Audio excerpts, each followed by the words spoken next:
बिस्मिल्लाहिर्रहमानिर्रहीम। अस्सलाम वालेकुम माय डियर स्टूडेंट्स, मैं उम्मीद करता हूँ कि आप सब खैरियत से होंगे। आज की इस वीडियो में हम क्लास 10 का जो मैथमेटिक्स है न्यू बुक 2026 उसकी रिव्यू एक्सरसाइज हम करेंगे चैप्टर नंबर 2 की। मतलब रिव्यू एक्सरसाइज नंबर 2 जो है ना हम इस वीडियो में मुकम्मल सॉल्व करेंगे। फर्स्ट वाला हमारे पास क्वेश्चन है जी, 4 possible answer are given for the following question, choose the correct answer. मतलब ये MCQs है। फर्स्ट वाला हमारे पास पार्ट देखें, उसमें बताया जा रहा है the type of the equation 2x² minus x plus 1 is equal to 0। मतलब ये किस टाइप की जो है ना ये इक्वेशन है।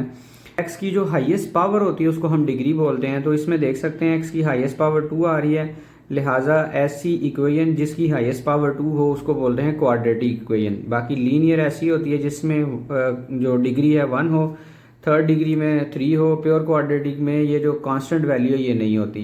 तो लिहाजा आपके पास जो करेक्ट आंसर है वो ये ए वाला पार्ट होगा। सेकंड MCQ है, what is the discriminant of x² plus 5x minus 5 is equal to 0। आपसे पूछा गया है जी इसका डिस्क्रिमिनेंट क्या होगा। तो डिस्क्रिमिनेंट निकालने के लिए आपको इस इक्वेशन की ABC का पता होना जरूरी है। x² plus 5x minus 5 is equal to 0 है जी हमारे पास। तो a जो है अगर इसको standard form of quadratic equation मतलब ax² plus bx plus c is equal to 0 के साथ आप कंपेयर करें तो आपके पास a की जो वैल्यू है ना वो 1 निकलेगी और b की वैल्यू जो है ना वो आपके पास 5 होगी और c की वैल्यू जो है ना वो आपके पास -5 होगी। तो डिस्क्रिमिनेंट कह रहा है जी क्या होगा, तो डिस्क्रिमिनेंट को निकाल लेते हैं। डिस्क्रिमिनेंट आप जानते हैं इक्वल होता है b² माइनस 4ac के। अब यहाँ पे सिंपली आपने इसमें वैल्यू पुट कर देनी है। b की वैल्यू हमारे पास है जी 5, तो यहाँ पे आप लिख लेंगे 5 का होल स्क्वायर माइनस 4। a की वैल्यू आपके पास है जी 1 और c की वैल्यू आपके पास है -5। इसको थोड़ा मजीद सिंप्लीफाई करें, 25 का स्क्वायर 5 का स्क्वायर करेंगे 25 माइनस माइनस प्लस और 4 को आप 5 से मल्टीप्लाई करेंगे तो आंसर हमारे पास आ जाएगा जी 20। अब 25 में 20 को प्लस करें तो 25 प्लस 20 जो है ना ये होता है हमारे पास जी 45। तो आपने देख लेना जी हमारे पास 45 कौन सा आंसर बन रहा है, ये जी डी वाला इसका करेक्ट आंसर होगा जी। ओके, अब MCQ नंबर 3 देखें। इसमें कह रहा है the solution set of 3x² minus 9 is equal to 0। इसका पूछ रहा है जी सोल्यूशन सेट क्या होगा। तो 3x² minus 9 is equal to 0, इसको सॉल्व करते हैं और देखते हैं इसका आंसर क्या आ रहा है। सॉल्व करने के लिए सबसे पहले ये -9 जो है ना लेफ्ट साइड पे है, इसको आप राइट साइड पे मूव करवाएंगे तो ये उधर जाके हो जाएगा प्लस, मतलब उधर आके हो गया +9। और फिर ये 3 हो रहा है मल्टीप्लाई, इस साइड पे जाके हो जाएगा डिवाइड। तो 9 को आप डिवाइड कर देंगे 3 के साथ और 3 1 जार 3 3 3 जार होगा 9। तो x² इज इक्वल टू आपके पास आंसर आ जाएगा 3। अब आपने कैलकुलेट करना है असल में x, तो ये जो ऊपर आपके पास स्क्वायर आ रहा है ये कैंसिल करवाना है और स्क्वायर कैंसिल होता है स्क्वायर रूट से। तो दोनों तरफ आपने स्क्वायर रूट अप्लाई कर देना है। इधर जो है ना ये स्क्वायर रूट कैंसिल हो जाएगा और इसके साथ आप प्लस माइनस भी ऐड करेंगे तो x इज इक्वल टू आपके पास आ जाएगा plus minus square root of 3।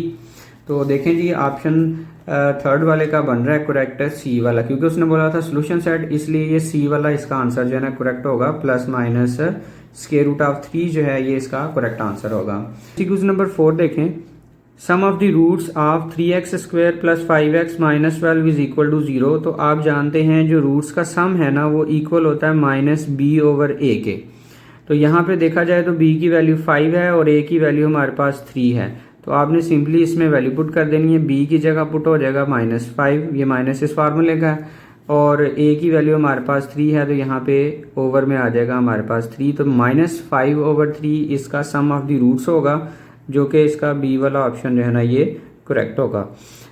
5 वाला MCQ देखें तो यही इक्वेशन है, बस आपको पूछ रहा है प्रोडक्ट ऑफ द रूट्स क्या होगा। तो प्रोडक्ट ऑफ द रूट्स का फार्मूला होता है c/a, और c की वैल्यू देखी जाए तो यहाँ पे -12 है और a की वैल्यू हमारे पास 3 है। तो -12/3 और -12 को आप 3 से कट करेंगे तो हमारे पास 4 आंसर आ जाएगा। 3 1 जार 3 3 4 जार 12, तो आंसर हमारे पास आ गया -4। तो इसमें से देख सकते हैं आप जी ए वाला ऑप्शन जो है ना ये करेक्ट होगा। इसका आंसर जो है ना हमारे पास -4 बन रहा है। अब इसके बाद MCQ नंबर 6 देखें।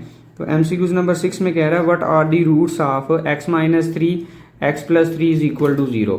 मतलब कि कहता है इसके रूट्स क्या होंगे। उसके लिए सिंपली आपने करना ये है कि x-3 को अलग से 0 पुट करना है और x+3 को भी अलग से आपने 0 पुट करना है, तो आपके पास इसके रूट्स आ जाएंगे। मतलब कुछ लाइक इस तरह से कि x+3 इज इक्वल टू 0 और x-3 इज इक्वल टू 0। तो x इज इक्वल टू आपके पास आ जाएगा -3, क्योंकि ये प्लस है उधर जाके माइनस होगा, और इसी तरह से ये माइनस है उधर जाके प्लस होगा। तो मतलब एक आंसर आएगा -3, दूसरा आंसर आएगा आपके पास +3। तो इसमें से देख सकते हैं आपके पास जो ए वाला ऑप्शन है वो करेक्ट है, क्योंकि एक आपके पास +3 है और दूसरा आपके पास -3 है। तो ये ए वाला इसका करेक्ट आंसर होगा। इसके बाद MCQs नंबर 7 देखें। 3 and 2 are the roots of, बताना यह है कि 3 और 2 इसमें से किस इक्वेशन के रूट्स हैं। तो ये ऐसे ही है जैसे आपको रूट दिए जाएं और आपसे बोला जाए कि आपने इक्वेशन कैलकुलेट करनी है। तो रूट से इक्वेशन कैलकुलेट करने के लिए हम सम ऑफ द रूट्स और product of the roots calculate करते हैं। तो रूट्स हमारे पास गिवन है 3 और 2। तो आपने दो चीज़ें कैलकुलेट करनी है, एक इन रूट्स का सम और दूसरा इन रूट्स का प्रोडक्ट। मतलब आप कैलकुलेट करेंगे 3 + 2 जो कि होगा 5, और प्रोडक्ट कैलकुलेट करेंगे मतलब 3 को 2 से मल्टीप्लाई करेंगे जो कि आंसर आ जाएगा 6। अब रूट से इक्वेशन कैलकुलेट करने के लिए हमारे पास एक फार्मूला होता है x² - sx + p is equal to 0। इसमें अगर हम वैल्यू सिंपली s और p की पुट कर दें तो हमें क्वाड्रेटिक इक्वेशन मिल जाएगी। तो x² - s की वैल्यू हमारे पास है 5 और p की वैल्यू हमारे पास है 6। तो ये आपके पास करेक्ट आंसर आएगा x² - 5x + 6। तो इसका अगर देखा जाए तो x² - 5x + 6 जो है ये हमारे पास सी ऑप्शन जो है ना ये इसका करेक्ट बन रहा है। MCQs नंबर 8 को देखें तो उसमें हमें ये कह रहा है कि if b² - 4ac greater than 0, कि ये b² - 4ac जो है ना ये डिस्क्रिमिनेंट होता है and is a perfect square, और दूसरे नंबर पे ये परफेक्ट स्क्वायर भी है। एक तो ये 0 से बड़ा है मतलब ये पॉजिटिव है, और दूसरा परफेक्ट स्क्वायर भी है। Then roots of ax² + bx + c is equal to 0 roots क्या होंगे। पहले ऑप्शन में आ रहा है जी इक्वल। इक्वल उस सूरत में होता है जब आपका डिस्क्रिमिनेट जो है ना वो 0 के इक्वल आए। तो यहाँ पे 0 के इक्वल तो नहीं है, इसलिए ये गलत होगा। बी वाला ऑप्शन है जी अनइक्वल रूट्स। अनइक्वल रूट्स तब होते हैं जब डिस्क्रिमिनेंट 0 ना हो, 0 के अलावा कुछ भी हो। ये हम जो है वो लिख सकते हैं, लेकिन अगलों को देखें ज़रा। सी वाले ऑप्शन में आ रहा है कि इमेजिनरी उस सूरत होता है जब डिस्क्रिमिनेंट लेस देन 0 हो, मतलब नेगेटिव हो, लिहाजा ये भी गलत है। इर्रेशनल उस सूरत होते हैं जब परफेक्ट स्क्वायर ना हो, लिहाजा आपके पास जो करेक्ट आंसर इस केस में बनेगा वो होगा अनइक्वल रूट्स। ठीक है जी। और अगर परफेक्ट स्क्वायर ये लाइन लिखी हो और यही सारी कंडीशंस हो तो फिर आपका अगर ऑप्शन में रैशनल मौजूद हो तो फिर उसको आपने टिक करना होगा। आगे हमसे पूछ रहा है b² - 4ac अगर 0 के इक्वल हो, मतलब डिस्क्रिमिनेट 0 हो। जैसे मैं अभी बता रहा था कि अगर डिस्क्रिमिनेट 0 हो तो रूट्स उसके इक्वल होते हैं। तो कह रहा है जी डिस्क्रिमिनेट अगर 0 हो तो इस क्वाड्रेटिक इक्वेशन के रूट्स क्या होंगे। तो उस क्वाड्रेटिक इक्वेशन के रूट्स जो है ना वो याद रखें वो हमेशा इक्वल होते हैं। ठीक है जी। तो ये आपके पास है डी वाला करेक्ट इसका आंसर होगा।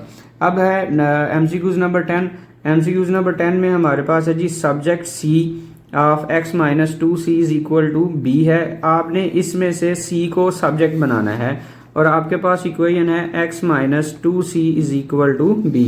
इसमें से आपने c को अलग करना है जी। c को अलग करने के लिए हम देखते हैं जी ये माइनस है, उधर जाके हो जाएगा प्लस, तो आप लिखेंगे x is equal to b + 2c।